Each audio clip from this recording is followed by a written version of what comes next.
Assalamualaikum warahmatullahi wabarakatuh. Saya Yasina Puji Kristanti, mahasiswa Pendidikan Sejarah Universitas Negeri Malang yang menempuh KPL di SMKN 1 Kepanjen. Nah, di sini saya ditugaskan untuk mengajarkan sejarah pada adik-adik di SMK 1 Kepanjen. Sebelum memulai pelajaran pada kali ini, marilah kita berdoa sesuai dengan keyakinan dan kepercayaan masing-masing. Berdoa disilahkan. Berdoa selesai. Baik adik-adik, bagaimana kabar kalian semua? Semoga kalian dalam keadaan sehat walafiat ya. Saya akan memulai pelajaran pada kali ini, yaitu materi tentang Indonesia pada masa Hindu-Buddha. Saya jelaskan dulu mengenai tujuan dari pembelajaran kali ini. Yang pertama adalah siswa dapat menjelaskan tentang teori masuknya agama dan kebudayaan Hindu-Buddha di Indonesia. Yang kedua yaitu siswa dapat menganalisis perkembangan kerajaan Hindu-Buddha di Indonesia. Yang ketiga, siswa dapat menemukan bentuk peninggalan kerajaan Hindu-Buddha di Indonesia. Yang keempat, siswa dapat menyajikan karya tulis berupa paper tentang kehidupan masyarakat, pemerintah, dan budaya pada masa kerajaan Hindu-Buddha. Jadi seperti itu ya. Selanjutnya, saya akan menjelaskan mengenai peta konsepnya terlebih dahulu, yaitu tentang proses masuk dan berkembangnya agama Hindu-Buddha. Itu dibagi menjadi 3 bagian, yaitu teori kedatangan agama Hindu-Buddha, kemudian sumber-sumber kedatangan agama Hindu-Buddha, dan yang terakhir adalah jalur masuk agama Hindu-Buddha. Kemudian tentang kerajaan Hindu-Buddha di sini dibagi menjadi 2, yaitu kerajaan Hindu sendiri dan kerajaan Buddha sendiri. Selanjutnya saya akan menjelaskan mengenai teori kedatangan agama Hindu-Buddha di Indonesia ya. Terdapat beberapa teori. Yang pertama adalah teori kesatria, di mana teori kesatria ini menyatakan bahwa agama Hindu-Buddha dibawa oleh golongan prajurit atau seorang kesatria. Teori ini dicetuskan oleh J.L. Munz, F.D.K. Bos, R.C. Majumdar, Mokeji, C.C. Burke. Yang kedua adalah teori Waisya, di mana dikemukakan oleh N.J. Krum. Menurut N.J. Krum, agama Hindu-Buddha masuk ke Indonesia dibawa oleh kaum pedagang dari India. Pedagang tersebut menetap di Indonesia dan kemudian menikah dengan penduduk setempat yang ada di Indonesia. Yang ketiga adalah teori Brahmana. Teori Brahmana ini dikemukakan oleh J.C. Van Leur. Ia berpendapat bahwa agama Hindu masuk di Indonesia dibawa oleh kaum Brahmana. Kedatangan kaum Brahmana ini memang datang dengan kemauannya, yaitu membawa agama Hindu seperti itu ya, dan memenuhi undangan orang-orang besar di Indonesia pada waktu itu, seperti kerajaan-kerajaan gitu mungkin ya. Penguasa lokal sih tepatnya, undangan penguasa lokal yang tertarik dengan agama Hindu atau sengaja datang untuk menyebarkan agama Hindu di Indonesia seperti itu. Kemudian yang terakhir adalah teori Sudra, di mana teori ini dicetuskan oleh von Van Weber. Berdasarkan teori Sudra, masuknya agama Hindu-Buddha di Indonesia dibawa oleh orang India yang berkasta Sudra. Seperti itu ya adik-adik. Oke, selanjutnya saya akan menjelaskan mengenai teori arus balik. Teori arus balik ini dicetuskan oleh F.D.K. Bos. Inti teori ini yaitu masyarakat Indonesia itu memiliki perasaan tersendiri dalam penyebaran dan pengembangan agama Hindu-Buddha. Penyebaran tersebut dilakukan oleh kaum terdidik. Jadi seperti kita yang ingin belajar ke luar negeri seperti itu untuk memperdalam ilmu-ilmu yang kita sukai, seperti itu halnya pada teori arus balik ini. Jadi misalnya orang Indonesia itu belajar ke India tentang Hindu-Buddha, kemudian kembali itu mengajarkan ilmu yang sudah didapatkan selama ada di luar negeri seperti itu. Bukti tentang teori arus balik ini yaitu Prasasti Nalanda dari Kerajaan Sriwijaya. Selanjutnya sumber-sumber kedatangan agama Hindu-Buddha di Indonesia. Sumber dari dalam negeri, sumber sejarah yang berasal dari berbagai daerah di wilayah Indonesia. Yang pertama adalah Yupa, peninggalan dari Kerajaan Kutai. Yang kedua adalah Prasasti Ciaruteun atau Ciaruten, peninggalan kerajaan Tarumanegara, kemudian prasasti Canggal, peninggalan kerajaan Mataram kuno. Seperti itu, sudah paham teman-teman tentang sumber-sumber ini? Saya kira kalian semua memahami ini karena kalian anak-anak yang luar biasa menurut saya. Jadi tidak ada yang membingungkan. Kalian juga bisa searching, sekarang ini kan udah zamannya yang canggih. Kalian perlu materi apa, kalian tinggal cari, kalian menggali sendiri. Dan saya kira kalian semua hebat-hebat. Saya akan menjelaskan mengenai sumber dari luar negeri. Yang pertama dari Tiongkok, yaitu temuan kronik-kronik Tiongkok, catatan fashion, catatan perjalanan Ising. Kemudian sumber dari Arab, catatan saudagar Arab, buku harian Raihan Al-Biruni. Kemudian dari Vietnam, yaitu kronik Vietnam dari abad ke-8 Masehi, catatan dari Champa abad ke-8 Masehi juga. Kemudian sumber dari Yunani, yaitu tulisan karya Claudius Ptolemaeus itu ya, Claudius Ptolemaeus. Kemudian saya menjelaskan tentang jalur agama Hindu Buddha. Yang pertama ada jalur darat dan jalur laut. Yang pertama yaitu jalur darat dulu. Rutenya jalur Sutra Utara melalui India, kemudian Tibet, terus ke utara ke Tiongkok, Korea dan Jepang. Nah, rute jalur Sutra Selatan, India Utara, Bangladesh, kemudian Myanmar, Thailand, Semenanjung Malaya, dan Indonesia. Jalur laut itu mengikuti rombongan kapal pedagang yang biasanya berlayar dari jalur India Tiongkok. Kemudian rutenya yaitu India, Myanmar, Thailand, Semenanjung Malaya, dan Indonesia.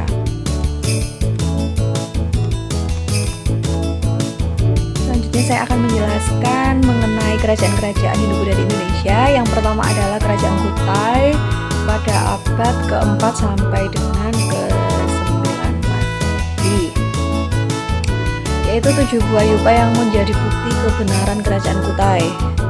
Raja pertamanya yaitu Sukubungga, kemudian Wangsakerta itu Aswawarman, kemudian puncak kejayaannya yaitu Mulawarman. Jadi di Kerajaan Kutai ini agama Hindu yang dianut adalah Hindu Shiva berkembang menjadi agama yang resmi di kerajaan.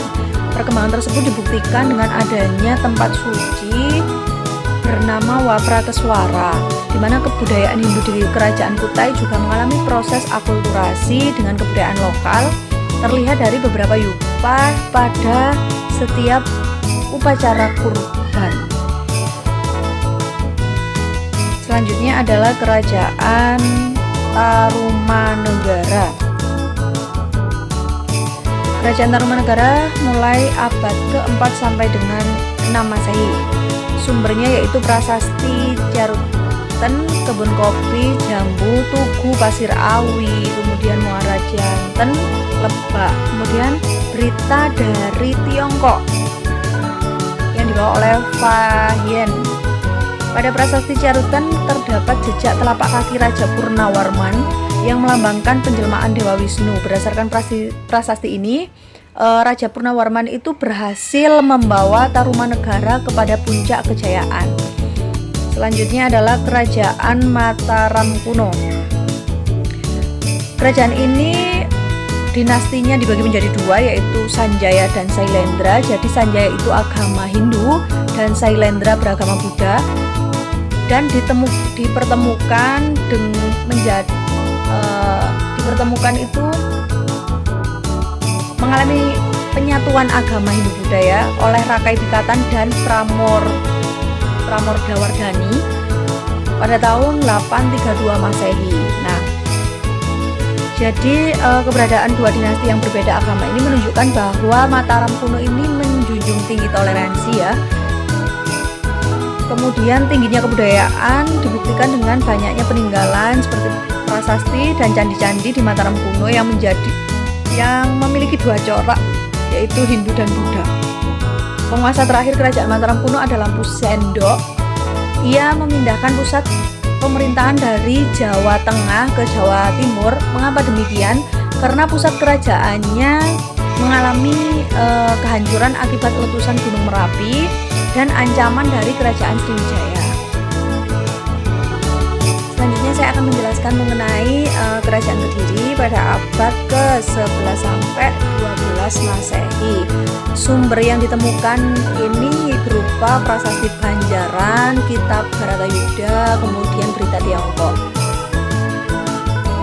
Kemudian masa kejayaan yaitu pada tahun 1137 sampai 1157 Masehi oleh Jayabaya, menandai bahwa masa kejayaan kerajaan Kediri, wilayah kekuasaannya itu meliputi seluruh bekas wilayah kerajaan Medang Kamulan dan berhasil menguasai kembali Jenggala, Panjalu Jayati.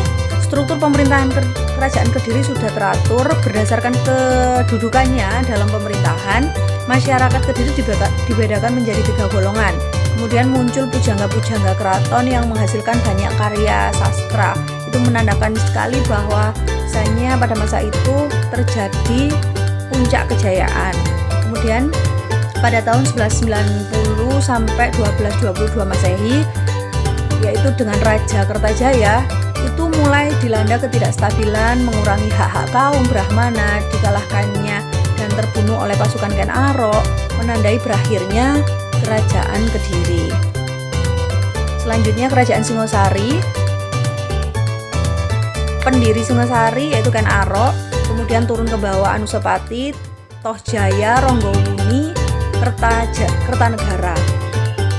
Pada masa Ronggowuni itu menghentikan perebutan tahta kerajaan. Kemudian menandai puncak kejayaan sekaligus keruntuhan kerajaan Singosari. Puncak kejayaan ditandai dengan keberhasilan memperluas wilayah yaitu oleh Kertanegara ke beberapa daerah seperti Bali, Kalimantan Barat, Maluku, Sunda, dan Pahang. Adapun keruntuhan Singosari tidak dapat dilepaskan dari serangan pasukan Mongol dan Kediri. Selanjutnya kerajaan Majapahit. Kerajaan Majapahit ini mengakui agama Hindu dan Buddha sebagai agama resmi pemerintahan. Jadi di sini juga mengalami toleransi beragama ya. Kemudian bahkan pada masa pemerintahan Hayam Wuruk itu agama Islam sudah mulai masuk dan berkembang di kerajaan Majapahit. Kemudian perkembangan seni budayanya juga mendapat perhatian dari pemerintah kerajaan. Salah satunya aspek budaya yang berkembang pesat adalah kesastraan. Karya sastra yang berkembang di kerajaan Majapahit antara lain Nagara Kertagama, Sutasoma, Arjuna Wijaya, Panji Wijayakrama, Pusana Jawa, Pararaton, Ranggalawe, Sorodakan, dan Sundayana. Kemudian banyaknya candi peninggalan Majapahit ini menunjukkan seni bangunan di kerajaan yang cukup luar biasa, juga mengalami perkembangan sangat pesat karena peninggalannya begitu sangat banyak sekali ya di Majapahit ini. Kemudian kerajaan Buleleng. Kerajaan Buleleng ini sumbernya berupa prasasti Belanjong, prasasti Penembahan, prasasti Malat Gede. Beberapa raja penting yaitu anak Wungsu, ini raja terbesar dari dinasti Warmadewa, berhasil menjaga kestabilan dari kerajaan. Kemudian Jayapagus meninggalkan banyak prasasti. Wilayah kerajaannya meliputi semua pulau Bali. Kemudian yang terakhir adalah Udayana. Udayana ini berkecimpung di bidang kesenian. Masyarakat Buleleng itu mengalami perkembangan sangat pesat di bidang keseniannya. Masyarakat Buleleng menganut agama Hindu Siwa. Meskipun demikian, tradisi megalitik masih mengakar kuat dalam masyarakat Buleleng. Kondisi ini dibuktikan dengan penemuan beberapa bangunan pemujaan seperti punden berundak di sekitar pura-pura Hindu gitu ya. Baik, selanjutnya saya akan menjelaskan mengenai kerajaan Kalingga atau Holing. Sumbernya berupa berita Tiongkok atau Ising. Ratunya seorang wanita yaitu Ratu Sima. Beliau ini terkenal dengan tegas, keras, adil, dan bijaksana. Kemudian melarang rakyatnya untuk menyentuh bahkan mengambil barang bukan milik mereka yang tercecer di jalan. Kemudian memberikan hukuman berat bagi yang melanggar. Jadi pada masa kejayaannya, kerajaan Kalingga menjadi pusat agama Buddha di Jawa. Agama Buddha yang berkembang di Kalingga merupakan ajaran Buddha Hinayana. Pada 664 Masehi, seorang pendeta Buddha dari Tiongkok bernama Shining Winning, berkunjung ke Kalingga untuk menerjemahkan sebuah naskah terkenal agama Buddha Hinayana dan bahasa Sanskerta dalam bahasa Tiongkok. Usaha ini dibantu oleh seorang pendeta ya. Usahanya Winning ini dibantu oleh seorang pendeta Buddha dari Jawa bernama Canabhadra. Seperti itu. Kemudian kerajaan Sriwijaya, sumbernya berupa prasasti dan berita Tiongkok. Prasastinya berupa Kedukan Bukit, Talang Tuo, Telaga Batu, Kota Kapur, Ligor, Karangbrahi. Kemudian beritanya dari berita Tiongkoknya itu Ising itu ya. Pada masa kejayaan Sriwijaya berkembang sebagian besar maritim yang memiliki pengaruh luas. Kerajaan Sriwijaya juga menjadi pusat perkembangan agama dan kebudayaan Buddha di Asia Tenggara.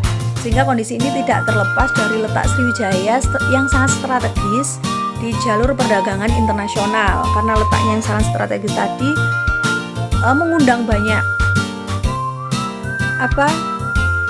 pengaruh yang luas, cukup luas ya. Kemudian George Codes menyatakan letak kerajaan Sriwijaya berada di tepi Sungai Musi atau sekitar Bukit Siguntang dan Kota Palembang, Sumatera Selatan. Dari daerah ini kerajaan Sriwijaya berkembang menjadi kerajaan maritim terbesar di Asia Tenggara. Sekian pemaparan materi dari Ibu. Kemudian untuk penugasan saya share di grup kelas. Semoga kalian bisa memahami penyampaian materi yang Ibu sampaikan. Jangan lupa tetap semangat, jaga kesehatan, jangan lupa belajar. Sekian dari saya, terima kasih. Wassalamualaikum warahmatullahi wabarakatuh.